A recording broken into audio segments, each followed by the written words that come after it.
जय जगन्नाथ पिला माने स्वागत करुच्ची उत्कल ट्यूटोरियल को। आज वीडियो तुम मानकर वंदे उत्कल जननी विषयटी को पढ़ा एवं तार किसी क्वेश्चन देखा। कांत कवि लक्ष्मीकांत महापात्र ये विषयटी को लिखी तो चल ये गीतटी को संपूर्ण रूपे पढ़ा। ता पूर्व आम प्रथम कवि परिचय जाना। कवि परिचय किए पिलाने लिखिं कांत कवि लक्ष्मीकांत महापात्र लिखिं से 1888 मसीहा डिसेम्बर मास 9 तारिख माणबसा गुरुवार दिन जन्म होइथिबारु तांको नाम रखा जाइथिला लक्ष्मीकांत। लक्ष्मीकांतर अर्थ कौन पिला माने जानिଛ? लक्ष्मीकांतर अर्थ हेउची लक्ष्मी शब्दर अर्थ माँ, लक्ष्मी जी होउछन्ती धनर देवी, कांत शब्दर अर्थ हेउची स्वामी, लक्ष्मीकर जे स्वामी से हेले लक्ष्मीकांत। बुझी पारला? आशा करछि बुझी पारथुवा। लक्ष्मीकर स्वामी किए? विष्णु, जगन्नाथ, नारायण। लक्ष्मीकांतर अर्थ एहा कुहा जाय पारिबो। बुझी पारला? लक्ष्मीकांतर पिता किए पिला माने? चौधरी भागवत प्रसाद सामंतराय महापात्र। से थिले जने जमीदार। वर्तमान भद्रक जिला अंतर्गत तालपद ग्रामर बासिंदा। तालपदा गाँवर बासिंदा हेउछन्ती चौधरी भागवत प्रसाद सामंतराय महापात्र। तांग माता थिले राधामणि देवी। से मध्य थिले कंटापड़ा जमीदारकर कन्या। माता राधामणि देवी कौन थिले? कंटापड़ा जमीदारकर कन्या। कटक आ बालेश्वर ठारे हाईस्कूल शिक्षा समाप्त करी कलिकता स्थित रिपन कॉलेज और रेभेन्सा कॉलेज रु उच्च शिक्षा लाभ करथिले कांत कवि लक्ष्मीकांत महापात्र। तुम मानक मन प्रश्न आसी पारे, सर दुईटी जगार कहीं हाईस्कूल पढ़िले एवं दुईटी जगार कौन पाई उच्च शिक्षा पढ़िले? देख पिला माने सेते बेले हाईस्कूल रे दशम 10th जोड़ा आ तुमार +2 मिसिकी थिला। तो से दशमटा कोठु पढ़िथिले? दशम पढ़िथिले बालेश्वर रु एवं कटक रु +2 बा आईए पढ़िथिले, जहा फल तांकर हाईस्कूल सरीगला। उच्च शिक्षा पाई से कलिकता स्थित रिपन कॉलेज को गले, किंतु सेठी से देखले कि तांको देहटा ठीक रहउनी। से फेरी आसले कटक। कटक रेभेन्सा कॉलेज रे से बीए पढ़िले, जहाँ को आम उच्च शिक्षा कहूचे। बीए पढ़ी सारा पर सी आगु को एमए हेका पढ़ी थांते, तांको देह अत्याधिक खराब है। ये लिखी देख पिला माने, भाग्यर विडंबना शारीरिक असुस्थता हेतु शिक्षा क्षेत्र में सी आग को जाई पारले नाही। तांकर पारिवारिक गुरु किए बाबाजी रामदास। तांको प्ररोचना रे से संगीत रे मनोनिवेश करथिले। ओडिया साहित्यर बहुविध विभाग रे लेखलिचारणा करी से निजर स्वतंत्र साहित्यिक परिचय सृष्टि करि पारिथिले। तांकर रचित स्मरणीय कृति गुड़िक हेउची कणा मामू उपन्यास। समस्त उपन्यास जानिछ। तांकर रचित उपन्यास कौन? कणा मामू। एटा केमती मन रखिबो? हमर ओडिया रे गोटे ढग नाही पिला माने, नाही मामू ठारू कणा मामू भलो, सेमती मन रखिबो। कणा मामू होई तांकर उपन्यास। उपन्यास कौन? कणा मामू। एवं तांकर संगीत गुच्छ। संगीत गुच्छ माने कोन पिला माने? छोट छोट संगीत को नहीं गोटे बही बा पुस्तक को संगीत गुच्छ कह जाए। कांत कवि लक्ष्मीकांत महापात्र जो संगीत गुच्छटी लिखिथिले तार नाम हेउची कोन पिला माने? जीवन संगीत। एवं जो गल्प संकलन लिखिथिले, गल्प संकलन ना हेउची देही पद पल्लव मुदारम। गल्प संकलन ना कोन? देही पद पल्लव मुदारम। एवं से गोटे लालिका लिखिथिले। लालिकार अर्थ कोन पिला माने? धरिनियो मु किछि लिखिछि, तुम्हें ताकू अनुकरण करके व्यंगात्मक भाव में लिखिल, ताकू लालिका कह जाए। तो कांत कवि लक्ष्मीकांत महापात्र कवि सूर्य बलदेव रथंकर लिखित किशोर चंद्रानन चंपू को व्यंगात्मक भाव में ताकू अनुकरण कर लिखिथिले, जार ना देइथिले से कौन? चटक चंद्रहास चंपू। बुझी पारल ना पिला माने? कवि सूर्य बलदेव रथंकर जो किशोर चंद्रानन चंपू थिला ताकू व्यंगात्मक भाव में अनुकरण करिकी कांत कवि लिखिले चटक चंद्रहास चंपू, जहाँ को आम लालिका कहूचे। एवं तांकर रचित प्रबंध संकलन जार ना हेउची शरीर माध्यम। पिला माने संस्कृत रे गोटे श्लोक अछि, शरीर माध्यम खलुधर्म साधनम। एहार अर्थ हेउची शरीर हेउची सकल शक्तिर आधार। तो ई शरीर उपरे से गोटे प्रबंध संकलन लिखिले, जार ना हेउची शरीर माध्यम। बुझी पारल? एई सब को छाड़ी सारला परे ओडिसार लोक माने मुख्यतः तांकर दुईटी गोटे गप गोटे गीत पे जानती। तांकर गोटे गप जार ना हेउची बुढ़ा शंखारी, तुम्हें नवम श्रेणी रे पढ़ीच एवं यह उपरे अनेक सारा सीरियल मध्य हेइची। एवं गीतटी ना कौन? सबुथिरु वंचित करी बेस परिचित, ओडिसार जनमानस रे बेस परिचित। 1936 मसीह पिला माने कौन? आम राज्य स्वतंत्र उत्कल प्रदेश तैयारी हेइथिला, स्वतंत्र राज्यर मान्यता पाइला। तार ठीक 1 वर्ष पर लक्ष्मीकांत महापात्र गोटे न्यूज पेपर जेबे एमती एबे हमर कोन संवाद समाज ई सब न्यूज पेपर आछि। 1936 मसीहा जेबे उत्कल प्रदेश स्वतंत्र हैला तार ठीक 1 वर्ष पर कांत कवि लक्ष्मीकांत महापात्र मध्य गोटे न्यूज पेपर बा पत्रिका प्रकाश करथिले। तार प्रतिष्ठाता संपादक थे से पत्रिका ना कौन पत्रिकार नाटी हूँ डगर पत्रिका यहाँ इंपोर्टाट पे क्यों पत्रिका डगर पत्रिका। यह परवर्ती प्रश्न जातीयतावादी चेतना और देशात्मबोध भावनार एक मनोज्ञ कृति रचित वंदे उत्कल जननी। प्रश्न आसव वंदे उत्कल जननी एक कि प्रकार कविता कौन लिख यह एक जातीयतावादी चेतना और देशात्मबोध भावना उपरे आधारित कविता बुझीपार। यहाँ पर कौन देख यही गीतटी ओडिशा सरकार द्वारा 2020 मसीह राज्य संगीतर मान्यता लाभ कर। ठीक अच्छे पिला तो चलो मुझे तुमको गोटे दुईट प्रश्न आनी देखा। प्रथम प्रश्न युगर उत्तर कमेंट सेक्शन में दब। प्रथम प्रश्न कौन देखिए लक्ष्मीकांत महापात्र केउं दिन जन्मग्रहण करते 4टी ऑप्शन सठिक उत्तर कुह। द्वितीय प्रश्न निम्नलिखित मध्यरु केउंटी लक्ष्मीकांत प्रबंध संकलन अटे।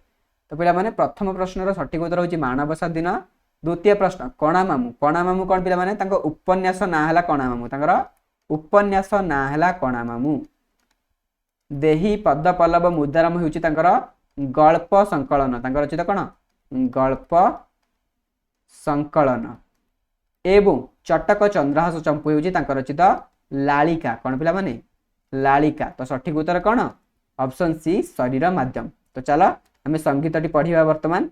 संगीतटी कौन अच्छी वंदे उत्कल जननी वंदे उत्कल जननी वंदे उत्कल जननी चारुहासमयी चारुभासमयी जननी जननी जननी वंदे उत्कल जननी वंदे उत्कल जननी। बुझीपार पिला माने कांतकवि लक्ष्मीकांत महापात्र एठी कहबाकू चाहिंछंती हे उत्कल जननी तुमे वंदनीय। चारु हासमयी चारु माने कौन पिला माने चारु अर्थ होउची सुंदर। चारु अर्थ कौन सुंदर। चारु हासमयी माने हस सुंदर। चारु भाषमयी माने भाषा सुंदर। लक्ष्मीकांत महापात्र कहले हे उत्कल जननी तुम हस सुंदर तुम भाषा सुंदर। पिला माने ओडिया भाषा केते सुंदर भाषा तुम समस्त जानिथिबो। आम भाषा अति बढ़िया आमे ओडिया आम भाषा भारी बढ़िया।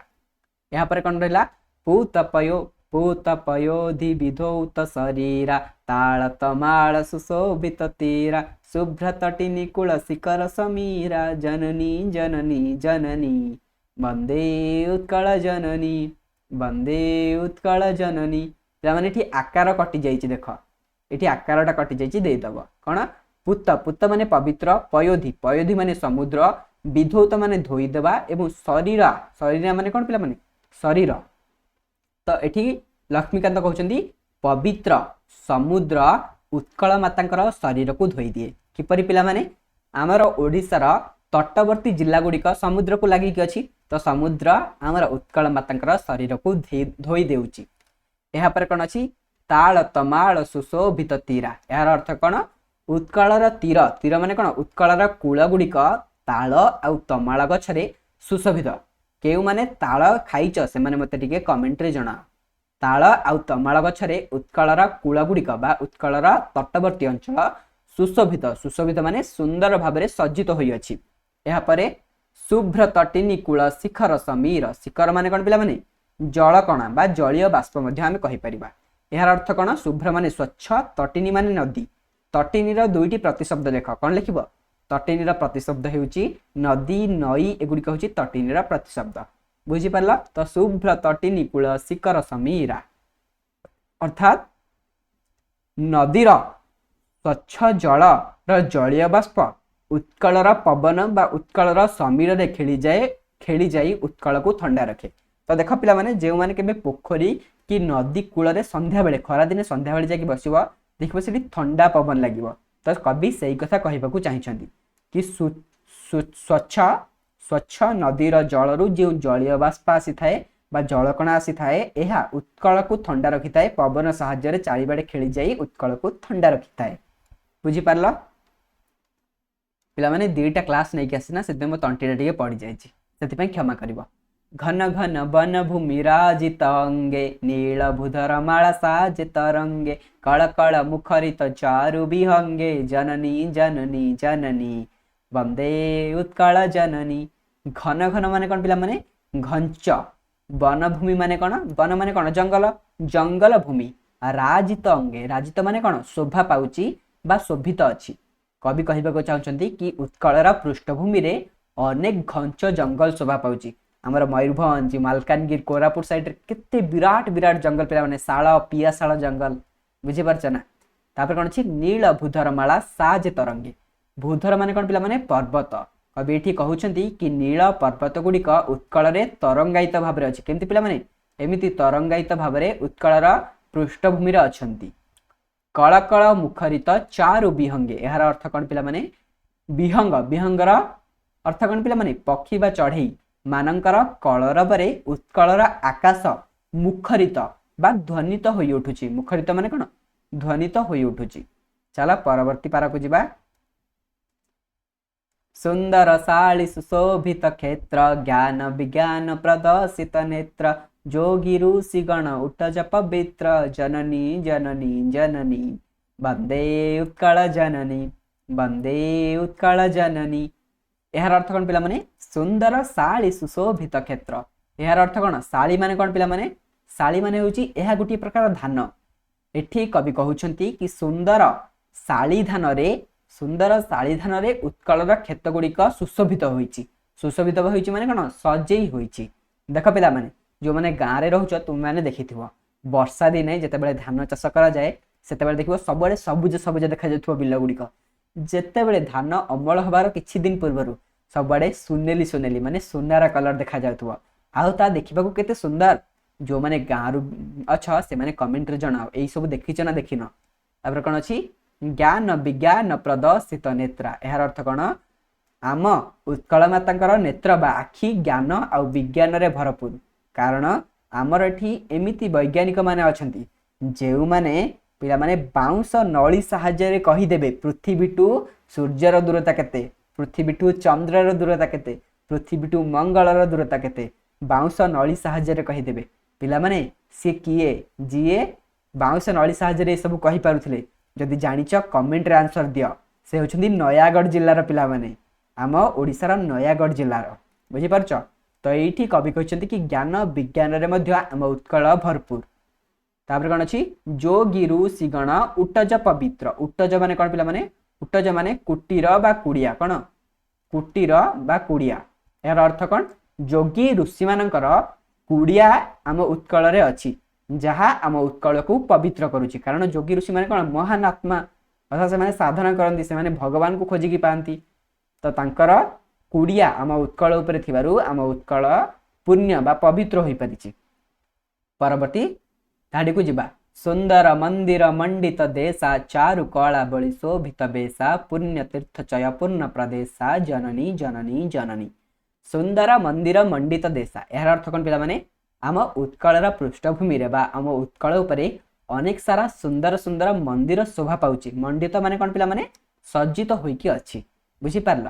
तापर कौन अच्छी चारु कला बळी शोभित बेश। चारु माने सुंदर कला बळी माने कारुकार्य शोभित बेश। शोभित माने कौन देखा जाउची बा शोभा पाउची। बेशा बेशा माने कौन सजेई होई। तामरे जो मंदिर गुड़िक अच्छी एथे सुंदर कारुकार्य रे शोभा पाउची मंदिर गुड़िक। जेमिति तुमे कोणार्क मंदिर देखिथिबो, पुरी जगन्नाथ मंदिर देखिथिबो, लिंगराज मंदिर देखिथिबो, मां समलेई मंदिर देखिथिबो केते सुंदर कारुकार्य होईची पिला माने। वर्तमान जदि मु तुमको पेन पेपर देबी कहबी पिला माने एमती कर तुम माने करि परिबोनी किंतु पत्थर रे करूथिले सेते बेले लोक माने केते श्रेष्ठ हिथिबे से माने भाबिलो टिके। या पर कोन अछि देखो पुण्य तीर्थ चय पूर्ण प्रदेश अर्थात एई सब तीर्थ क्षेत्र पई आम उत्कल पूर्ण संपूर्ण होई परिछि। तीर्थ क्षेत्र कोन पिला माने जानना तमे तीर्थ क्षेत्र आम पुरी जगन्नाथ धाम होची एक श्रेष्ठ तीर्थ क्षेत्र। बाहर को जीव कहिदेव मु पुरी रु आछि बहुत सम्मान मिलिबो, बहुत सम्मान मिलिबो कारण आम जगन्नाथ होउछन्ती श्रेष्ठ देवता जगतर नाथ सिए। तो चलो नेक्स्ट देखिबा कोन अछि उत्कल सुरवर दर्पित गेहा आरिकुल शोणित चर्चित देहा विश्व भूमंडल कृतवर स्नेहा जननी जननी जननी। उत्कल सुरवर। सुरवर माने कोन पिला माने वीर। उत्कलर वीर श्रेष्ठ वीर माने। दर्पित माने कोन पिला माने गर्वित। गेहा माने कोन पिला माने घर। एहार अर्थ कोन पिला माने बहु वीर योद्धा मानकर बासभूमि हेउची उत्कल। एहार अर्थ कोन बहु वीर योद्धा मानकर बासभूमि हेउची आम उत्कल हेउची बहु वीर योद्धा मानकर बासभूमि। आरिकुल शोणित चर्चित देहा। आरिकुल माने कोन पिला माने एठी देखि परथुवा आरिकुल माने शत्रु वंश। शोणित माने रक्त एवं चर्चित माने बोली हेबा बा लेपिबा, देहा माने उत्कलर शरीर। कवि एठी कहबाकू चाहिछंती कि उत्कलर शरीर शत्रु मानकर रक्तरे रंजित होईछि। बुझी पारछ पिला माने काहेकि नाम उत्कल को बहुत सारा लोक आसिथिले आक्रमण करबाकू, मुगल माने, मरहटा माने, कला पहाड़ विरुद्ध तो आमर स्वयं जगन्नाथ बलभद्र निजे कलाघोड़ा धलाघोड़ा कलाघोड़ा धलाघोड़ा जाइथिले लड़ाई करबा पई। आम जाति गोटे लड़ुआ जाति, कारण आम जिला पिला माने आम ओडिशार गोटे जिला खोर्धा जिला थिला इंग्रेजी मानकर शेष स्वाधीन गढ़। बुझी पारछ ना, इंग्रेजी माने सेटा को शेष पर्यंत भी पूरा जाकि शेष रे ताको अख्तियार कले, माने पूरा शेष रे सब भारत को सब अख्तियार कला परे खोर्धा गढ़ को से जमा भी अख्तियार करि पार नथिले। आम ओडिशार गढ़, आम खोर्धा माटी, आम ओडिशार माटी, महान पिला माने, आम संबलपुर माटी, समलेंगर माटी, बहुत बढ़िया पिला माने। बुझी पारुछ ना, आदिकुल सुनित चर्चित देहा। तापरे विश्व भूमंडल कृतवर स्नेहा, यार अर्थ कौन पिला माने, कृतवर माने विद्वान, स्नेहा माने कौन, स्नेह भाजन जो माने हुअंती तांको स्नेहा कहा जाए। तो विश्व रे हमर एई विद्वान माने स्नेह भाजन हुअंती, अर्थात जितेबाला से माने बाहर को जानती आम विद्वान लोक माने विश्व माने कौन आम राज्य बाहर को जितेबाला जानती अन्य देश को अन्य राज्य को, सेतेबाला से माने भल पाइबा पाती, जितेबाला जानती कि एमाने सब ओडिसा रु आसंती, उत्कल रु आसंती, गोटे भल पाइबा मिले। किंतु वर्तमान से भल पाइबा आउ देखा जाउनी पिला माने। जदि किए कहूँ मु ओडिसा रु आसी ताको भाबुछंती ये गरीब देश लोक, गरीब राज्यर लोक, ए सब भाबुछंती। किंतु आमको आम पूर्व गारिमा को फेरैबार आवश्यकता रही, ताको आम पाखु फेरै आनिबार आवश्यकता रही। यहाँ पर कौन अच्छी, कविकुल मौली सुनंदन बंद्या, भुवन विघोषित कीर्ति अनिंद्या, धन्य पुण्य चिर शरण्ये, जननी जननी जननी। कविकुल मौली, कविकुल माने कवि साम्राज्य बा कवि साम्राज्य, मौली माने कौन पिला माने मुकुट, सुनंदन माने कौन सुपुत्र, नंदन माने कौन पुत्र बा पुत्री, सुनंदन माने सुपुत्र बा सुपुत्री, बंद्या माने वंदनीय। यार अर्थात कौन, महान कवि आउ सेमानक पुत्र माने उत्कलर वंदना करिसेंती। केवल कांत कवि नुहंती, अनेक सारा महान कवि अछंती जे उत्कलर वंदना करिसेंती। भुवन विघोषित कीर्ति अनिंद्या, पिला माने भुवन शब्दर अर्थ हेउची समग्र विश्व, विघोषित माने कौन प्रचारित, कीर्ति माने हमर जहा पूर्वरु जस रहिची, कीर्ति रहिची, आनिंद्या, आनिंद्या माने कौन पिला माने प्रशंसनीय। यार अर्थ कौन ना, हमर जहा पूर्वरु कीर्ति गुड़िक रहिची एहा विश्व रे, विश्व दरबार रे प्रशंसनीय। धन्य पुण्य चिर शरण्ये, जननी जननी जननी। कवि एठी कहिछंती उत्कल माता को, हे उत्कल माता तुम्हें धन्य, तुम्हें पुण्य, तुम पाखरे आमे चिर शरण्य, तुम्हें आम पई श्रेष्ठ, जननी जननी जननी। यहाँ पर आम किसी प्रश्न मध्य आलोचना करदेवा। यही प्रश्न गुड़िक कौन पिला माने दशम बोर्ड परीक्षा आसला। तो देख एटा गद्य रूप में संपूर्ण लिखा जाइए, तुम्हें या स्क्रीनशॉट मारिकी रखिदि जदि या पढ़ी बुझा चाहूच। चलो आग को जा क्वेश्चन, मु क्वेश्चन गुड़िक कहि, तुम्हें तार आंसर कमेंट रे जनइब। प्रथम क्वेश्चन, किशोर चंद्रानन चंपू व्यंगात्मक अनुकरण रे लक्ष्मीकांत महापात्र केउटी रचना करथिले? चारोटी ऑप्शन अच्छी, वीडियो को स्टॉप करके कमेंट करिवो, तापरे मु जा कहिबे आंसर देखिवो। सठिक उत्तर हम चटक चंद्रहास चंपू। बुझी पारला? नेक्स्ट, कांत कवि रचित उपन्यास कमेंट कर कहिबी कणा मामू। तरंग परी किए शोभा धारण करिथिबा कथा कवितारे कह जाइछि? नील पर्वतमाला। केतेटा ठीक हैला मध्य शेष रे कमेंट रे कहबो। उत्कल जननी शरीर क्या द्वारा धौत होउछि? प्राय पिला कहते कि शुभ्र तटिनी, किंतु जो मैंने शुभ्र तटिनी कह भूल। यार सठिक उत्तर हम समुद्र। कहीं तुमको गीतटी को मन रखा पड़ो। पूत पयोधि विधौ तो शरीरा, अर्थात कौन पवित्र समुद्र उत्कल माता शरीर को धोई देउछि। बुझीपार? उत्कल जननी शरीर को किए धोई दौची एटा तो मुझे कहीदे वर्तमान। लक्ष्मीकांत जन्म बेलू पिता कौन थे? यहाँ पिला माने तुम जो विषय अच्छी दशम श्रेणी पिला नवम रे ना बुझीपार, दशम पिला यहाँ अच्छी। बुझीपार? उत्कल केउ मानकर बासभूमि पिला माने ये जो एटा कहली दशम पिला अच्छी, दशम पिला कौटी अच्छी जानते गोटे विषय अच्छी कांत कवि लक्ष्मीकांत महापात्र से अच्छी। बुझीपार? यहाँ से अच्छी तो यहाँ दरकार नहीं। बंदे उत्कल जननी विषय यहाँ ना। यहाँ कौन उत्कल केउ मानकर बासभूमि। प्राय पिला कहते कि सार ऋषि मानकर हम, विहंग मानकर हम, कवि मानकर हम, वीर योद्धा मानकर हम। ये कन्फ्यूज रे पड़ती। बोर्ड एमती क्वेश्चन पकई कन्फ्यूज करे। एथिपाई तुमको गीतटी मन रखा पे यहाँ बही भितर आसी कौन उत्कल केउ मानकर बासभूमि। केउ मानकर पिला माने वीर योद्धा मानकर बासभूमि होची उत्कल। कहार बासभूमि? वीर योद्धा मानकर बासभूमि होची उत्कल। कहीं ना जो गीतर पदटी अच्छी उत्कल सुरबर दर्पित गेहा आरिकूल शोणित चर्चित देहा गेहा मान कौन पे घर उत्कल वीर योद्धा मान घर जदि ये उट्ट जबा कुटीर पचार था उत्कल कहार कुटीर अवस्थापित ऋषि मान मारी था बुझीपार। नेक्स्ट क्वेश्चन जीवा उत्कलर वनभूमि किपरि बोली पठित कवितार कहुई एठी बहुत सारा पिला मारे ताल तमाल वृक्ष एक्चुअली पिला माने एटा भूल कौन हम घंच यहाँ तुम बही भितर आसी केमती घन घन वन भूमि राजित अंगे घन घन मान कौन घंच जंगल बुझीपार। परवर्ती प्रश्न कांत कवि लक्ष्मीकांत केउठारे जन्मग्रहण करथिले यार सठिक उत्तर कौन हम पिला माने तालपदारे जन्मग्रहण करथिले कोठी तालपदारे किछि पिला भद्रक भाविबे भद्रक नुहे पिला माने जेहेतु एक्चुअली गाँटा तालपदा धरिनियो तुम गाँ होची मयूरभंज गोटे पर्टिकुलर गाँ ना अच्छी मयूरभंज जिलार मु कहि तुम घर कौटी तुम कह मयूरभंज मुझे कहि तुम प्रॉपर लोकेशन कौटी तुम तुम घर गाँ ना कह किंतु तुम कौन तुम जिला ना कह कि हाँ मतलब कहवाई जिला ना ही कहींपार किंतु मुझे तुम निज जिला भितर गोटे लोक तुमको पचारा कि पुअर तुम घर कौ गाँ तुम पाखापाखि तुम कौन कह मयूरभंज कि ना तो से कहते जेहेतु तालपदा ये अच्छी भद्रक हेनी बुझीपार जदि ये तालपदा न था सठिक उत्तर होता भद्रक बुझीपार। ठीक अच्छे आज एतिकी तुम क्वेश्चन आंसर परवर्ती वीडियो में आलोचना करवा। जय जगन्नाथ। वंदे उत्कल जननी।